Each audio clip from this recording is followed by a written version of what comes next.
Teman-teman sahabat otomotif kompas.com, ketemu lagi sama Claudia di channel Kompas Otomotif. Kali ini Claudia bersama lagi mobil Suzuki Grand Vitara. Jadi seperti yang teman-teman ketahui, mobil ini habis hiatus selama kurang lebih 6 tahunan dan akhirnya muncul lagi nih sebagai generasi yang kelima berarti sekarang, setelah Suzuki Grand Vitara yang sebelum-sebelumnya. Dan mobil ini muncul di generasi kelima ini dengan banyak sekali perubahan dan penambahan fitur-fitur canggih yang ada di mobil ini. Dan fun fact-nya nih teman-teman, jadi mobil ini untuk saat ini menjadi mobil tercanggih dan ternyamannya Suzuki di Indonesia. Mobil ini tapi masih CBU ya teman-teman, jadi CBU dari India. Hari ini Claudia akan test drive, akan konsumsi BBM juga untuk mobil ini. Jadi teman-teman pastiin tonton terus video ini sampai habis. Jangan lupa buat like, comment, share, and subscribe channel Kompas Otomotif. Yuk kita langsung ke videonya aja.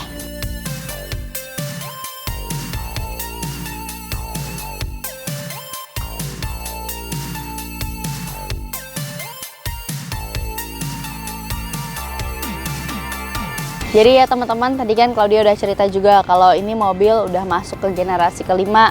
Dan di generasi kelima ini banyak fitur-fitur canggih yang ditanamkan di mobil ini. Teman-teman, karena mobil ini adalah mobil urban SUV, jadi kita bisa nih bandingin mobil ini dengan Honda HR-V dan Hyundai Creta. Kalau misalnya kita lihat dari harganya, si mobil Suzuki ini dia harganya di 380 jutaan. Kalau untuk Hyundai Creta itu di harga 408 jutaan dan Honda HR-V di harga 416 jutaan. Nah, itu perbedaan harga dari ketiga mobil ini.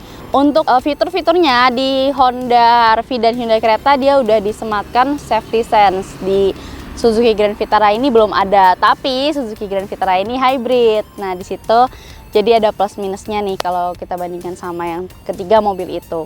Nah, kira-kira ada fitur apa lagi nih? Claudia jelasin di dalam aja yuk, biar teman-teman lihat juga.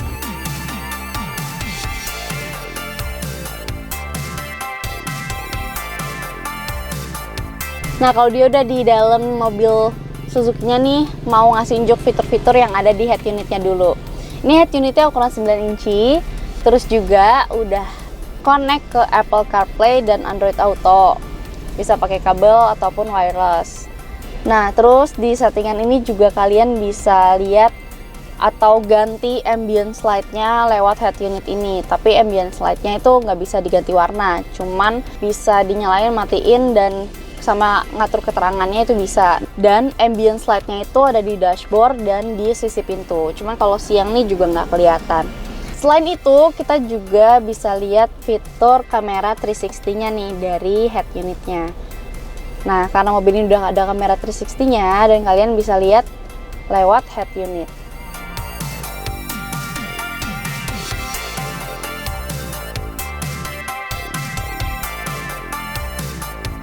Terus juga nih teman-teman, wireless chargingnya bisa dimatiin lewat head unit. Ada di sini, ini bisa dimatiin dan dinyalain. Persis di konsol bawah sini ada wireless charging dan ada colokan USB sama lighter di sebelahnya. Nah, tombol-tombol ini kan biasanya ada di sebelah kanan, tapi ini traction control, auto start stop sama sensor parkingnya itu ada di tengah konsol sini. Ini transmisinya cukup tinggi ya, jadi gampang banget nih buat dioperasiinnya. Oke, kita lanjut ke bagian MID dan pengemudinya ya. Untuk MID-nya dia masih semi digital dan analog sama kayak R3. Nah, untuk di setirnya dia ada audio steering switch, sama di sebelah kanan sini ada cruise controlnya, dan setirnya itu sudah tilt and telescopic. Dia setirnya kayak XL7. Terus head up display-nya nih ada di sini. Dia head up display-nya connect ke MID. Head up display-nya nih kayak Baleno. Tapi data-datanya banyak nih yang bisa ditampilin. Jadi di head up display-nya kalau mau ganti ada di sebelah kanan bawah sini. Dia ada kecepatan, ada RPM, ada jam juga, baterai. Untuk posisi duduknya juga nyaman, dan yang paling utama itu di sebelah kanan sini seatbelt-nya bisa disetting ke atas bawah. Jadi untuk kayak kalau dia yang tingginya 155 cm, kalau misalkan seatbelt-nya dipasang ke atas gitu kan, ini kan nggak enak nih kena kepala. Jadi kalau diturunin tuh dia akan lebih menyesuaikan si pengemudinya.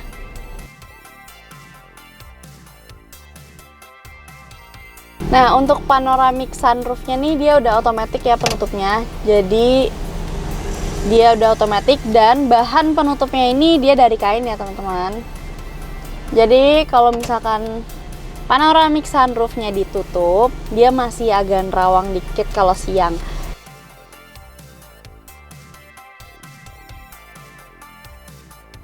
Dan panoramic sunroof-nya itu cukup lebar ya.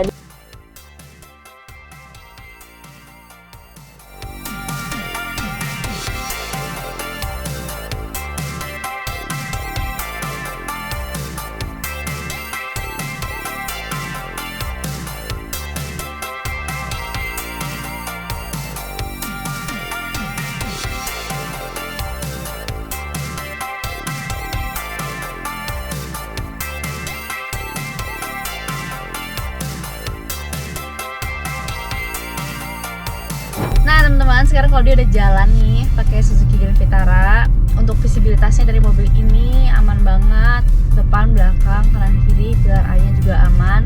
Kalau dia tingginya 155 cm dan tempat duduknya ini udah disetting sesuai tinggi badan Claudia. Settingannya masih manual, tapi bisa dinaik turun nih joknya. Jadi untuk yang merasa kurang kelihatan itu bisa ditinggiin. Untuk posisi duduknya ini juga nyaman banget, bangkunya empuk, dia juga kursinya nyaman. Plus yang paling penting adalah ini gak driver oriented untuk konsolnya, tapi semuanya masih mudah dijangkau. Head unitnya, AC, terus untuk transmisinya juga dia cukup tinggi ya, jadi dia masih mudah untuk dijangkau. Untuk armrestnya dia bisa dimaju mundurin ya, ini tinggal didorong ke belakang aja kalau mau mundur, tinggal dimajuin. Untuk handlingnya, setir ini itu cukup responsif dan enak banget untuk dipakai, karena dia kalau misalkan kita belok, nah mobilnya itu udah langsung cukup belok, jadi putaran bannya sama setirnya itu dia senada ya, nggak terlalu delay. Nah terus untuk tipe setirnya juga bukan tipe setir yang berat, bukan yang enteng juga, jadi normal ini enak banget untuk dipakai kalian berkendara di perkotaan ataupun keluar kota. Untuk suspensinya nih, kalau untuk di jalanan biasa atau di jalanan aspal, di jalanan halus itu enak banget ya, suspensinya halus, empuk. Tapi kalau kita lagi ngelewatin polisi tidur atau speed trap, nah itu agak keras ya, cuman nggak masalah sih, karena kan ya kita nggak melulu lewatin polisi tidur atau speed trap ya. Untuk mesinnya, mobil ini 1500 cc. Nah powernya itu di 101 tenaga kuda dan torsinya di 136 Nm. Untuk transmisinya, mobil ini automatic 6 percepatan, jadi bukan CVT. Dan untuk parking brake-nya ini dia masih rem tangan manual, jadi belum elektrik. Nah untuk gas dan remnya, ini gasnya dia kalau misalkan kita gas, dia itu bukan yang langsung narik gitu, tapi dia tetap ada powernya. Tapi kalau misalkan kalian kick down, nah dia itu masih agak lambat ya tarikan gasnya. Nah karena itu kita langsung aja coba tes akselerasinya.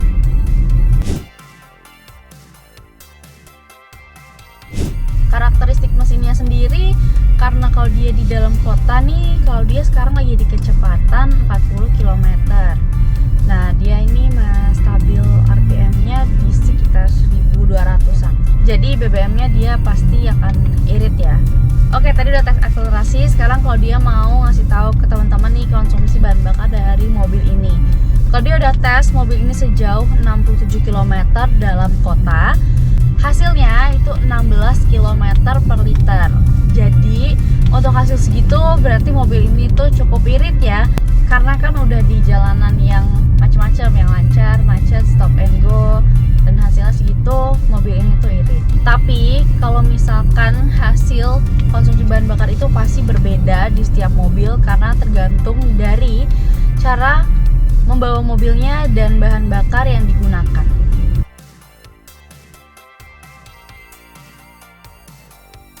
Teman-teman, sekarang kalau dia lagi mau ngerasain rasanya jadi penumpang atau duduk di bagian belakang nih.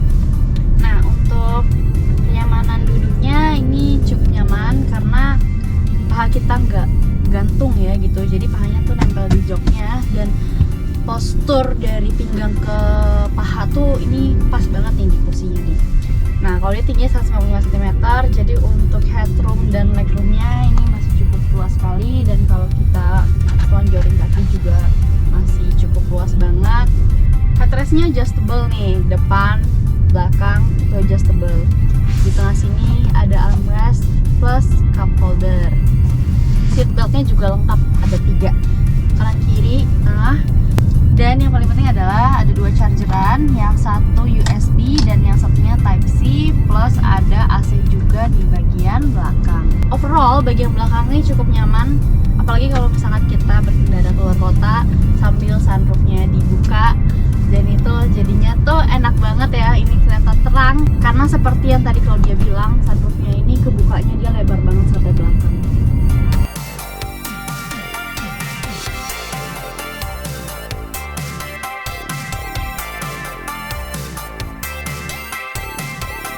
Nah teman-teman, sekarang Claudia udah ada di tol nih.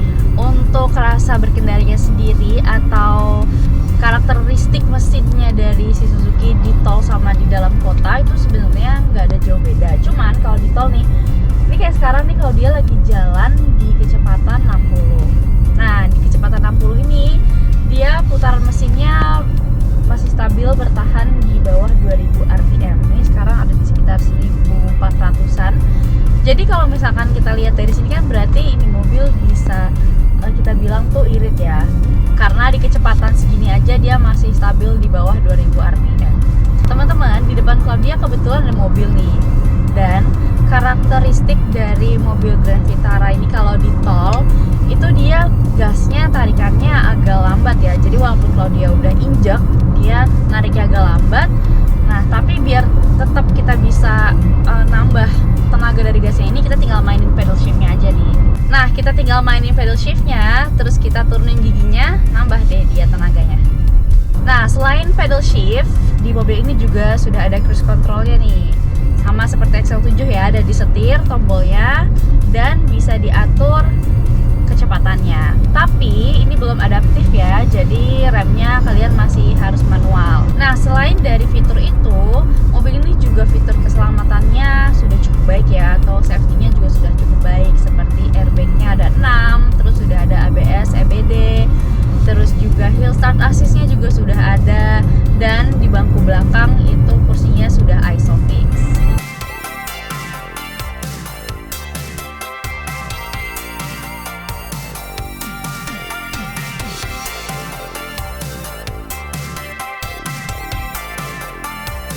Tadi udah selesai nih test drive.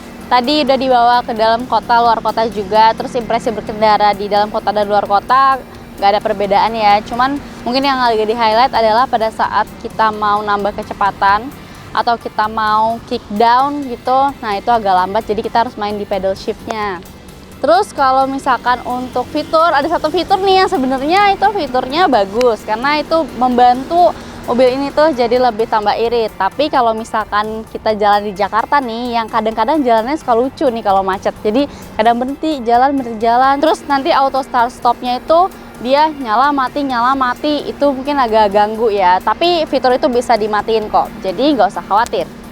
Nah karena mobil ini AT, dia juga perawatannya pastinya lebih murah. Terus juga dia bakalan lebih galak pasti rasanya kalau dipakai buat nanjak. Terus tadi juga untuk parking brake atau handremnya dia masih manual, tapi ada nilai positifnya perawatannya akan lebih murah juga kalau rusak. Kalau misalkan parking brake-nya dia elektrik kan mahal banget tuh pasti gantinya kan. Nah, untuk harganya mobil ini di harga Rp387.400.000 on the road Jakarta. Oke, untuk harga yang ditawarkan oleh Suzuki nih gimana nih menurut teman-teman? Untuk fitur dan kenyamanan, kecanggihan, secara mobil ini tuh menjadi mobil tercanggih yang dimiliki oleh Suzuki untuk saat ini di Indonesia. Jadi boleh teman-teman komen aja di bawah, atau mungkin teman-teman mau ngebandingin nih Suzuki ini sama yang generasi-generasi sebelumnya, boleh juga langsung komen di bawah. Segitu dulu untuk video kali ini. Semoga teman-teman suka sama videonya. Jangan lupa like, comment, share, and subscribe channel Kompas Otomotif. Kita ketemu lagi kapan-kapan.